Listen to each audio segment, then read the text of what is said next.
ఈ ఇల్లు ఎప్పుడు కడతా? ఈ ఇల్లు దొంగల గృహం అయిపోయింది.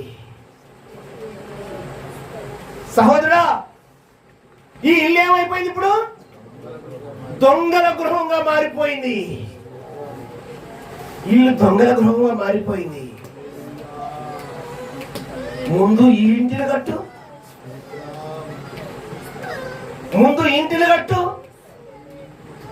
ముందు ఇంటిని కట్టు, హృదయం అనే ఇల్లు కట్టు. అప్పుడు నీకు దేవుని యొక్క నిజమైన ఆశీర్వాదం వచ్చును.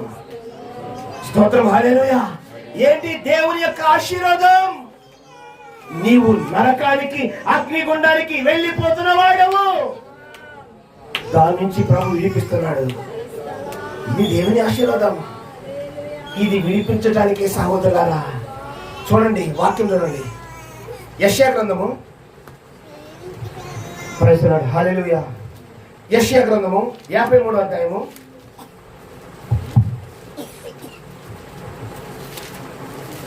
10-11 చదవండి.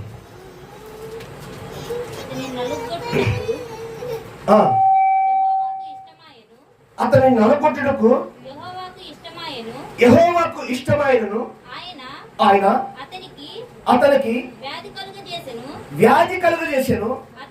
అతడు తనకు తానే అపరాధ పరిహారార్థ బలిగా చేయగా అతను అతని సంతానమును చూచును. ఎప్పుడు చూస్తున్నాడంటే అతను సంతానాన్ని?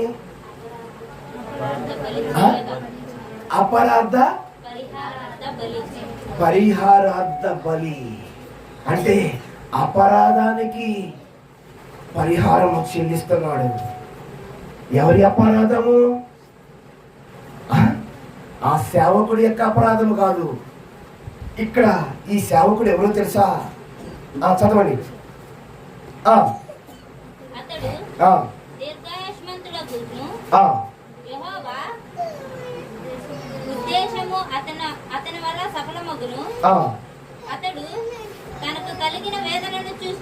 అతడు తనకు కలిగిన వేదనను చూచి నీతిమంతుడైన నా సేవకుడు జనుల దోషములను భరించి తనకున్న అనుభవ జ్ఞానము చేత అనేకులను నిర్దోషులుగా చేయను. ఎవరి సేవకుడు? దేవుని కుమారుడైన క్రీస్తు.